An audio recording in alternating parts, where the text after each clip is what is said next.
graça e paz.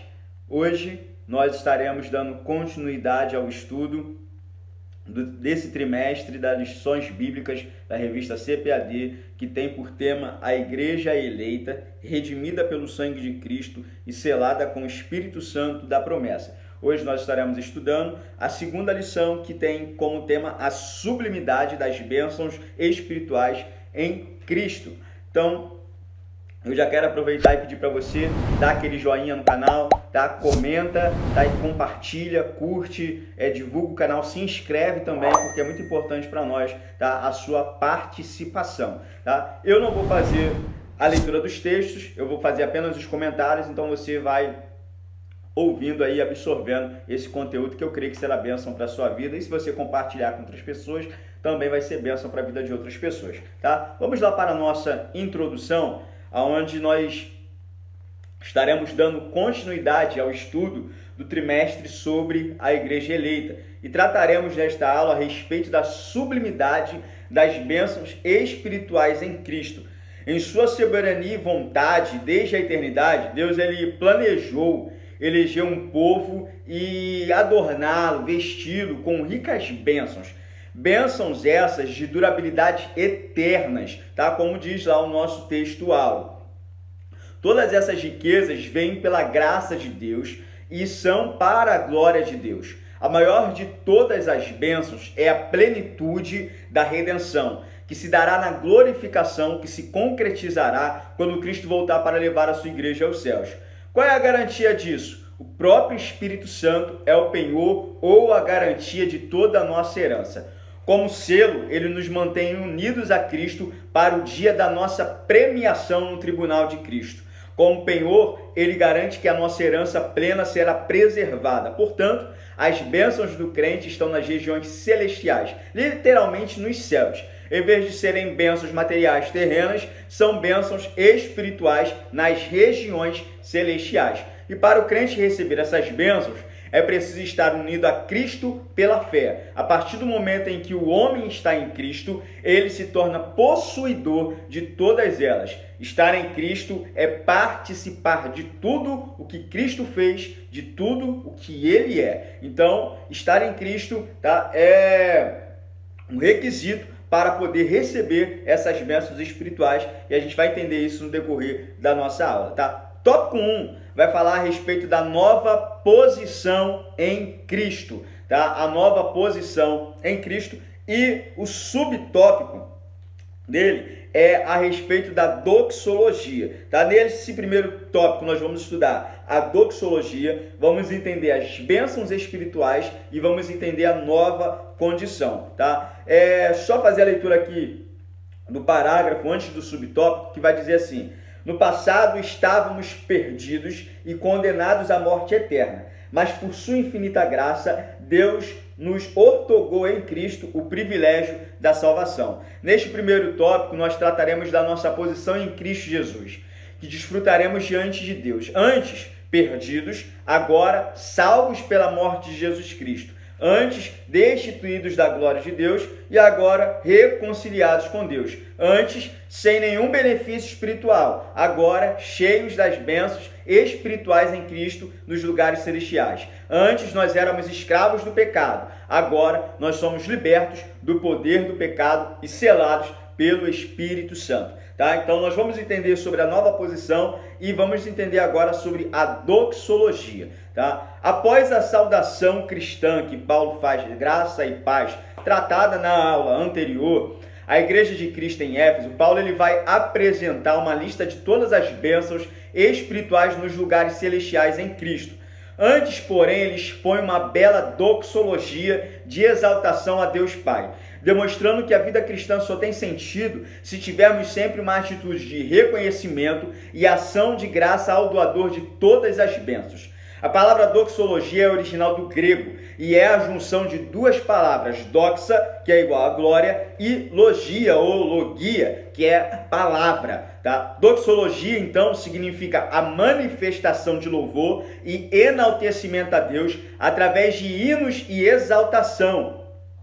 A doxologia não pode vir desassociada da adoração. Então a doxologia é uma explosão de adoração, tá? É onde você adora a Deus simplesmente pelo que Ele é e a gente exalta, tá, toda a grandeza de Deus. Paulo ele começa a sua doxologia com a frase: bendito o Deus e Pai de nosso Senhor Jesus Cristo. Aqui Paulo volta sua atenção para Deus e não propriamente para a igreja, uma vez que tudo é dele, tudo vem por meio dele, tudo é para ele, como está escrito lá em Romanos 11:36.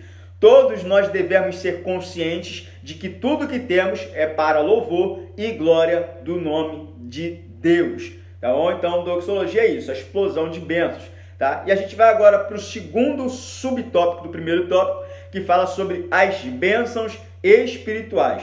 Tá? O apóstolo Paulo, a despeito de sua dolorosa situação como prisioneiro em Roma, ele, longe de colocar a situação dele como holofotes, ele vai elevar seus pensamentos às alturas sobrenaturais e apresenta à igreja de Éfeso as gloriosas bênçãos espirituais que temos nas regiões celestes. É fácil perceber as palavras de Paulo nos textos de Efésios, no capítulo 1, versículo 3 ao 14. Essas palavras fluem da boca dele como uma sequência de águas contínuas, aonde ele não faz nenhuma pausa para tomar fôlego, nem pontua as frases com pontos finais. Paulo, ele não olha para as circunstâncias adversas, e sim para as bênçãos que Deus tem preparado para todos nós em Cristo Jesus. Que bênçãos são essas, Adriel? As bênçãos estão descritas na leitura aí na sua revista, e a primeira delas é: ele nos elegeu, tá? Fala sobre a eleição. E o que é isso? A escolha por Deus daqueles que creem em Cristo é uma doutrina importante. A eleição, ela refere-se à escolha feita por Deus em Cristo de um povo para si mesmo, a fim de que sejam santos e inculpáveis diante dele. Essa eleição, ela é uma expressão do amor de Deus que recebe como seu todos o que recebe em seu Filho Jesus.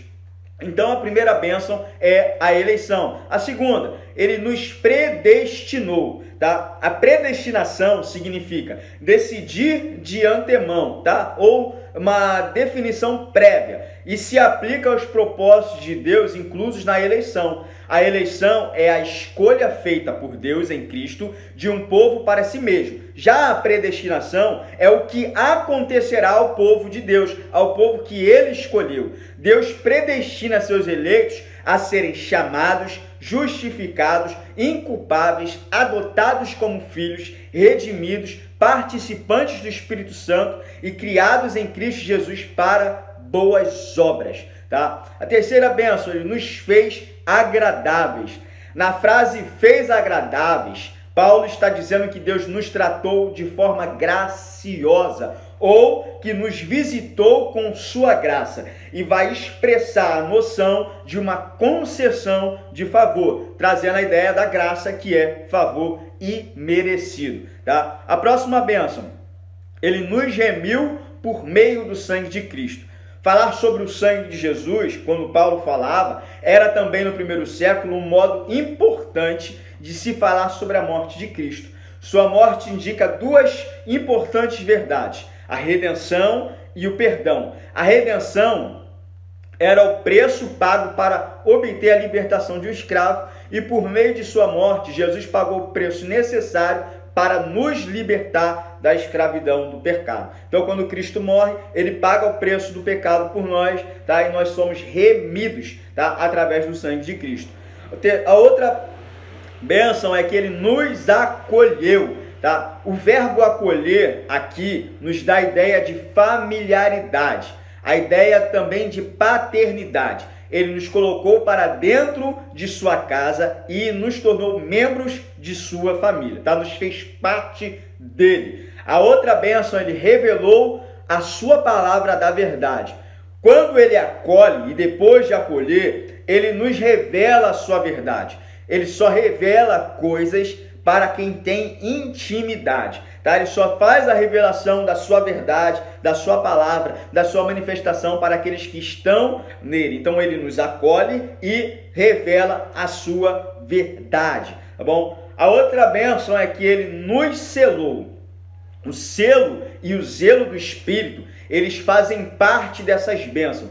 Nós lemos que fostes selados com o Espírito Santo da promessa em Efésios 1:13. E o bendito Espírito é santo e nos torna santos. Por meio dele, nós cristãos somos selados, isto é, separados para Deus, distinguidos e escolhidos para pertencer a Ele. E a próxima bênção é, Ele nos garantiu a validade da promessa. O Espírito Santo é a garantia divina de que pertencemos a Deus e de que Ele cumprirá o que prometeu. Então, a garantia, ele é o penhor, ele é a coisa importante, ele é aquilo como a garantia de que o Senhor Jesus voltará para buscar a sua igreja. Ter o Espírito Santo, ter ele como nosso penhor, é ter a certeza, ter a garantia de que Cristo virá e nos buscará para os altos céus. Então é o cumprimento da promessa. Então a validade da promessa é o Espírito Santo.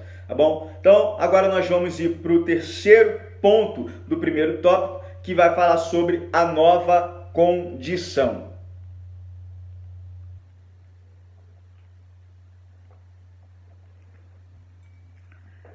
A nova condição.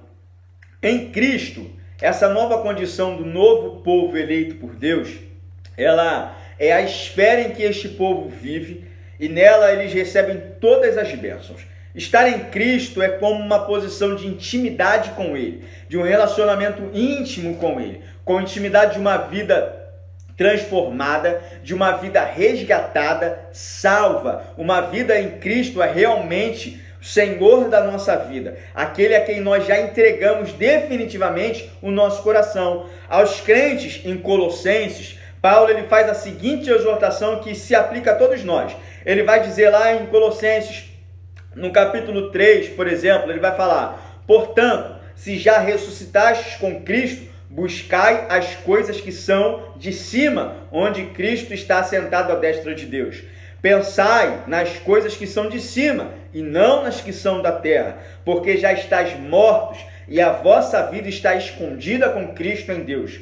Quando Cristo, que é a nossa vida, se manifestar, então também vós vos manifestareis com Ele em glória. Ou seja, a vida do crente está em Cristo é o oposto da vida de Adão, escravizada pelo pecado, em que a natureza carnal atrai a pessoa ao materialismo doentio e ao mundo meramente degradante, enquanto as coisas do Espírito nos levam para as coisas de Deus, próximas do céu. Estar em Cristo nos aproxima de Deus. A expressão em Cristo, em Efésios, Paulo ele vai enfatizar não menos de 6 vezes nos primeiros 14 versículos do capítulo 1. Tá? Ele vai falar, os crentes são fiéis, em Efésios 1. Ele vai falar, os escolhidos nele, em Efésios 1:4, os que recebem graça nele, em Cristo, tá? Nele aqui em Cristo, em Efésios 1:6, que tem a redenção em Cristo, em Efésios 1:7, são feitos herança em Cristo, em Efésios 1:11, são selados em Cristo, em Efésios 1:13, e assim por diante, como o reverendo Hernandes Dias Lopes, ele vai afirmar, a vida do cristão está erguida acima das coisas passageiras. Ele está no mundo, mas também está no céu, pois não é limitado pelas coisas materiais que se esvaecem. Então, estar em Cristo hoje, agora, é como nós estivéssemos aqui uma amostra grátis, assim, tá? Parafraseando muito, uma amostra grátis do céu. Estar em Cristo é ter isso, é ter o céu em nós, tá bom? Então, vamos entrar agora no nosso segundo tópico, que vai falar sobre uma vida cristocêntrica, tá? E a vida do crente, ela é determinada por uma revelação redentiva entre nós e o Cristo. Então, todas as atitudes, todas as ações e decisões de um crente devem estar subordinadas às ordens de Deus. Ele é a figura central da igreja, ele é o ponto focal do povo de Deus. Então a nossa mente, o nosso coração, como igreja, devem estar centralizados nele. Viver uma vida fora da órbita de Cristo é um grande perigo para a alma, pois poderá ser lançada para uma escuridão sem fim na eternidade sem Deus. Tá? Vamos lá para o nosso primeiro ponto, que fala sobre a revelação do ministério. Paulo, ao escrever a epístola de Efésios, ele vai chamar a atenção dos crentes para um grande mistério. Mistério esse que não faz sentido a algo que não tem explicação. Não, mas é a respeito de uma verdade maravilhosa que ainda não era conhecida. Esse mistério, que é o tema da epístola, é a eleição da igreja, um novo povo de Deus, constituído de judeus e gentios, que estariam lado a lado formando o corpo de Cristo, que é a igreja. Deus está formando este povo para que todos os seus constituintes sejam santos, seu povo santo e especial. Deus nos escolheu em Cristo para sermos santos, para sermos irrepreensíveis. E a única evidência de uma vida, de uma eleição, tá? De ser eleito por Cristo, é uma vida santa. Tá? Então, a revelação desse mistério é fazer a união da igreja, tá? Não só de judeus ou não só de gentios, mas de todos, gentios e judeus, tá? Mostrando para eles que Deus estava buscando um só corpo, um só povo. Então, essa é a ideia da carta, da epístola aos Efésios, aonde esse mistério que o povo ainda não entendia, mas é revelado através das Escrituras. Então, vamos para o segundo ponto, que fala sobre a plenitude dos tempos. Deus fez mais do que nos escolher em Cristo em uma eternidade passada e nos dar a condição de filhos como um bom presente atual. Não. Ele também nos revelou o mistério da sua vontade para o futuro, isto é, o seu propósito, aquilo que ele estabeleceu em Cristo na dispensação na plenitude dos tempos. O estudioso bíblico John Stott, na dispensação da plenitude dos tempos, ele vai dizer: quando o tempo se fundir com a eternidade novamente, o plano de Deus é fazer convergir em Cristo todas as coisas celestiais ou terrenas.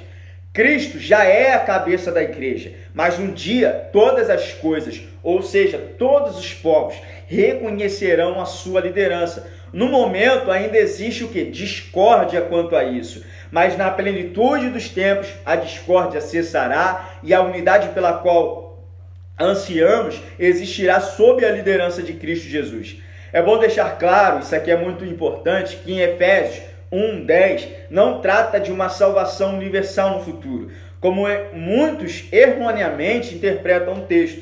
Tá? Muitos torcem o texto para sugerir que no fim todas as coisas e todas as pessoas serão restauradas e reconciliadas em Cristo. Porém, isso é uma teoria ardilosa, falsa, estranha ao texto. Tá? Aqui Paulo está falando de um domínio universal e não de uma salvação universal. Fique atento quanto a esse detalhe. Tá? Vamos lá para o ponto 3 do segundo tópico, que vai falar sobre o louvor da sua glória. Em Efésios 1, versículos 11 e 12, vai dizer: nele digo, em que também fomos feito herança, havendo sido predestinados conforme o propósito daquele que faz todas as coisas, segundo o conselho da sua vontade, com o fim de sermos para louvor da sua glória, nós, os que primeiros éramos em Cristo. Quando a gente pega esse texto, a gente entende algo. A igreja, constituída de judeus e gentios, é eleita de Deus em Cristo. E aqui nesse texto, Paulo enfatiza que o propósito dessa eleição é para louvor de sua glória e que todas as bênçãos das religiões celestiais são destinadas a este povo. Mais uma vez, usando as palavras de John Stott, nos tornamos povo ou propriedade de Deus. Não por acaso, nem por escolha nossa, pelo contrário, foi pela própria vontade soberana e pela bondade de Deus. Por que Deus nos fez seu povo? Para o louvor da sua glória. Como explicar melhor isso? Simples. Glória de Deus é a revelação dele. E a glória de sua graça é a revelação que ele faz de si mesmo como Deus gracioso. Viver para o louvor da glória de sua graça é adorá-lo por meio das palavras e ações pelo que ele é e fazer com que as outras pessoas vejam e o louvem também. Essa é a vontade de Deus para Israel nos dias do Antigo Testamento e é também o seu propósito para nós que fazemos parte da nova aliança. Portanto, nós somos herança de Deus e por causa da sua vontade e para o louvor de sua glória. O alvo de Deus é que sua glória venha a ser conhecida por meio do seu povo, o povo de Deus, o povo da nova aliança. Então, vamos ir para o nosso terceiro tópico, tá? E nesse terceiro tópico nós vamos entender em Cristo que nós temos uma linda herança e nós também somos a herança de Deus. Veja o que Paulo vai se referir no texto onde a igreja é tratada como herança e propriedade de Deus, em Efésios 1:9. Fomos feitos herança. No Antigo Testamento, estas palavras eram aplicadas exclusivamente ao povo de Israel, mas agora são aplicadas ao novo povo de Deus, o povo da nova aliança, a igreja eleita, cujo denominador comum é estar em Cristo, tá? Então, nós somos herança, e o que nos faz ser herança é estar em Cristo. Aqueles que são porção de Deus têm sua herança nele, somos valiosos nele, somos a herança de Deus, o corpo de Cristo, o seu edifício, a sua noiva, a menina dos olhos de Deus. Somos os santos de Deus, a herança de Deus, a possessão de Deus. Quando o indivíduo, quando a pessoa se converte a Cristo, ele recebe o Espírito Santo e é batizado por ele, ou seja, esse indivíduo é mergulhado na igreja, tornando-se assim eleito e predestinado à salvação. O Espírito Santo nos dá certeza de que Deus está vivo e ativo em nós. E é o Espírito Santo da promessa, citado pelos profetas lá no Antigo Testamento, tá? E prometido por Jesus ao seu povo, sempre nos dando a certeza de que ele está em nós, tá? E isso é a certeza que nós temos. A herança de Deus para nós é o Espírito Santo, é a garantia de que ele está em nós e de cumprimento da sua promessa. Vamos lá para o primeiro ponto, o terceiro tópico, que é: o Espírito Santo é o selo da igreja. O Espírito Santo é a marca distintiva do cristão. A presença dele na igreja é a prova de que esse povo pertence a Deus. 2 Coríntios, capítulo 2, versículo 1, 2 Coríntios, capítulo 1, versículo 21, vai falar: mas o que nos confirma convosco em Cristo e o que nos ungiu é Deus, o qual também nos selou. Tá? Antes de falar sobre isso, eu quero falar aqui algo rapidamente, que infelizmente gera muita discordância e existe muitas pessoas frustradas dentro da igreja porque acham que o selo do Espírito Santo é como se fosse, por exemplo, a evidência desse selo é o falar em línguas, é o teu dom de línguas, é a manifestação do dom de línguas, tá? E isso é um erro bíblico. Afirmar isso é ir contra a Bíblia, tá bom? Isso não é uma evidência do selo com o Espírito Santo. Todos nós estamos em Cristo, quando aceitamos a Cristo, reconhecemos Ele como Salvador, recebemos o selo dele. O selo é a garantia, tá? É a garantia de estarmos em Cristo. É a garantia do cumprimento da promessa de buscar a sua igreja. Então, o selo é isso. O selo é ter a herança de Cristo. O selo é garantir que sou herança dele, tá? E não significa que se eu não sou batizado em línguas, se eu não falo em línguas, eu não tenho selo, então eu não faço parte. Não, você faz parte. O dom de línguas é uma coisa, tá? Ter o selo de Cristo é outra. E vamos falar agora sobre dois aspectos importantes que merecem um destaque dentro desse ponto aqui, que é: o selo com o Espírito Santo fala de propriedade, tá bom? Então, no Antigo Testamento, o selo representava o símbolo pessoal do proprietário. O gado e até mesmo os escravos eram marcados com o selo pelos seus donos, a fim de indicar a quem eles pertenciam. Deus pôs o seu selo em nós porque nos comprou para sermos sua propriedade exclusiva. Deus colocou o seu Espírito dentro do seu povo para marcá-lo como sua propriedade exclusiva. Em 2 Timóteo 2,19 vai dizer: todavia, o fundamento de Deus fica firme, tendo este selo: o Senhor conhece os que são seus, e qualquer que profere o nome de Cristo, aparte-se da iniquidade. Ou seja, aqueles que têm o selo, eles se apartam da iniquidade, eles se distanciam, são separados, são distinguidos do restante. Então, tá? O selo é a propriedade de Cristo. Hoje é muito fácil a gente ainda ver, por exemplo, em cavalos, alguns com uma marca, com letras, com iniciais de nomes que representam ali o selo, tá? De que aquele cavalo, que aquele animal pertence a alguém, tá? E nós temos o Espírito Santo, que é o selo de Deus em nós, que nos torna propriedade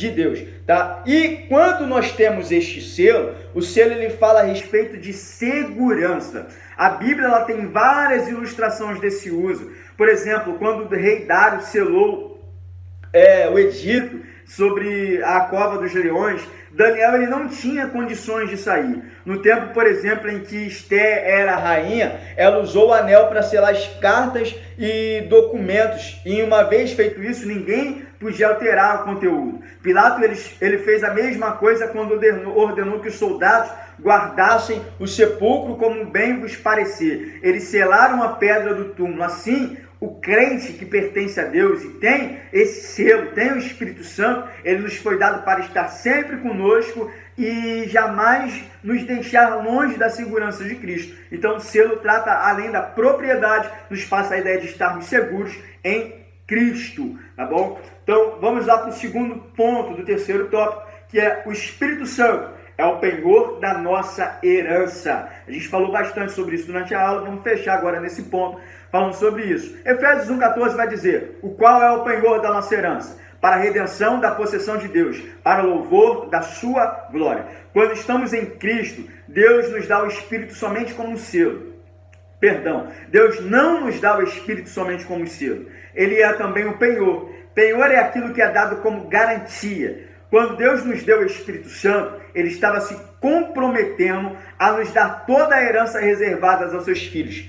A palavra grega para penhor é arabon, que significa simética, que tem origem simética, cujo sentido original vem do meio comercial, quando uma pessoa comprava algo e dava uma garantia em dinheiro como espécie de entrada, um sinal, uma primeira prestação.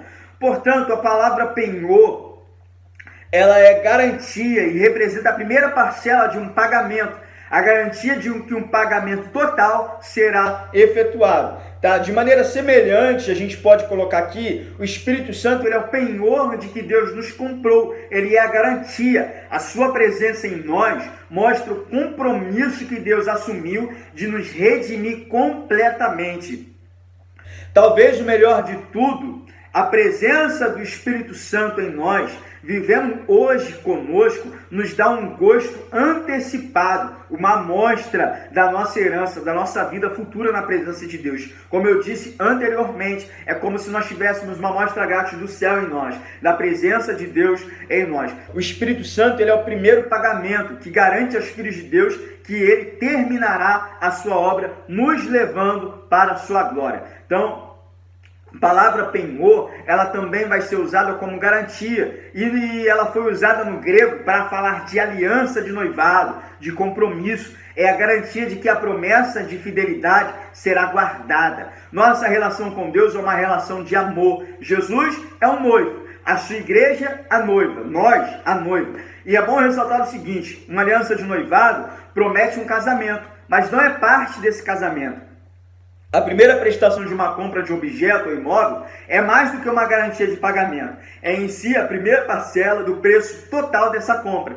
Assim é com o Espírito Santo. Ao entregá-los a nós, Deus não está apenas nos prometendo a herança final, mas na verdade está nos dando uma prévia dela. Em resumo, nós podemos dizer que quando somos batizados no corpo de Cristo, o Espírito entra em nossas vidas e nos sela através de sua presença. Ele é a garantia de Deus, dando-nos a certeza de que a nossa herança virá. Então creia nisso, acredite nisso, tá? Você tem um selo, você tem o Espírito Santo, você tem a herança de Cristo na sua vida, você tem a garantia do cumprimento da promessa. Então acredite, busque isso, viva isso em nome de Jesus.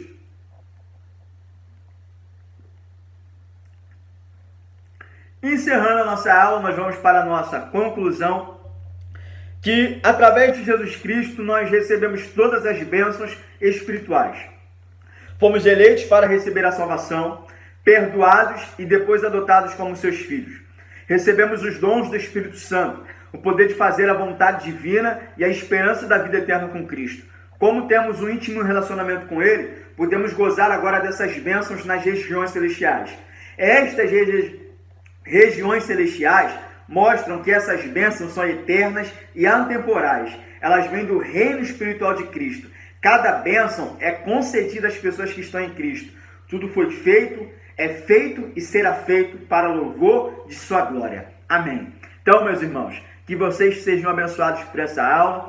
Tá? Não esquece, compartilhe, tá? Curta, dê o joinha, faça o seu comentário, tá bom? E se inscreva no canal, é muito importante isso, a sua participação aqui conosco, tá bom? E eu aguardo vocês na semana que vem, em nome de Jesus, que a sua vida seja abençoada, que a sua casa seja abençoada, que a sua família seja abençoada. Fique com Deus, amém!